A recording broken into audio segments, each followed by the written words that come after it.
ప్రపంచమంతా ఒక గురువుగా, ప్రపంచమంతా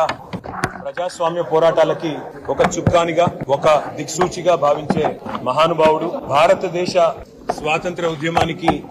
నాయకత్వం వహించి సత్యాగ్రహం ద్వారా జాతిని మేల్కొల్పిన మహనీయుడు, తరతరాలకు స్ఫూర్తినిస్తూ ఒక భారతదేశమే కాదు ఇవాళ నెల్సన్ మండేలా లాంటి జాతి వివక్షకు వ్యతిరేకంగా పోరాడిన మరొక గాంధీ లాంటి నాయకుడికి స్ఫూర్తినిచ్చిన, అమెరికాలో మార్టిన్ లూథర్ కింగ్ లాంటి మహానుభావుడికి వర్ణ వివక్షకు వ్యతిరేకంగా పోరాడిన మార్టిన్ లూథర్ కింగ్ కి స్ఫూర్తినిచ్చిన, ఇవాళ ప్రపంచ వ్యాప్తంగా విశ్వగురుగా కీర్తించబడే ఒకే ఒక్క భారతీయుడు మహాత్మా గాంధీ గారు. వారి 155వ జయంతి సందర్భంగా వారు చెప్పిన ఒక మాట మాత్రం నేను ఇవాళ ఇక్కడున్న రాష్ట్ర ప్రభుత్వానికి, పైన ఉన్న కేంద్ర ప్రభుత్వానికి కూడా గుర్తు చేయదలుచుకున్నాను. ఏ సమాజం యొక్క, ఏ ప్రభుత్వం యొక్క, ఏ వ్యవస్థ యొక్క గొప్పతనమైనా ఎప్పుడు తెలుస్తుందట అంటే ఇది మహాత్మా గాంధీ చెప్పిన మాట. ఆ సమాజంలో ఉండే అత్యంత బలహీనమైన వ్యక్తిని